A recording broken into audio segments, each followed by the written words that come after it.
Բարև ձեզ սիրելի հայրենակիցներ, վերջին 3 օրերին մեր երկիրը գտնվում էր Իրաքի շրջաններից ներթափանցած արևադարձային տաք օդային հոսանքների ազդեցության գոտում, որոնք հատկապես շատ ակտիվ էին Արարատյան դաշտում, դրա նախալեռնային գոտում, ինչպես նաև Երևանում։ Բայց օգոստոսի 27-ի երեկոյան ժամերից սկսած այդ տաքօդային հոսանքները կնահանջեն, իրենց տեղը զիջելով Սև ծովի կողմից ներթափանցող ցիկլոնին, որը Հայաստանի տարածքի վրա կպտտվի մինչև օգոստոսի 31-ը ներառյալ։ Այսպիսով, Հայ հիդրոմետրի կանխատեսումների համաձայն, օգոստոսի 27-ին երեկոյան ժամերին, օգոստոսի 28-ից 31-ին, հատկապես գիշերը և հետկեսօրյա ժամերին, շրջանների մեծ մասում կդիտվեն ամպրոպային բնույթի կարճատև անձրևներ, առանձին հատվածներում դրանք կլինեն հորդառատ, տեղ-տեղ նաև հնարավոր է կարկուտ։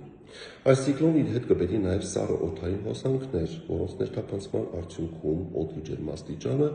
օգոստոսի 27-ից 30-ը ընկած ժամանակահատվածում օգոստոսի 26-ի համեմատ հանրապետության ողջ տարածքում ցերեկային ժամերին կնվազի 7-ից 9 աստիճանով և արդեն օգոստոսի 29-ին 30-ին հանրապետության ամենաշոգ գոտիներում, դրանք են Արարատյան դաշտը, Երևանը, Սյունիքի ցածրադիր հատվածները, Հովտային գոտին, ցերեկային ժամերին չի գերազանցի 30-ից 32 աստիճանը։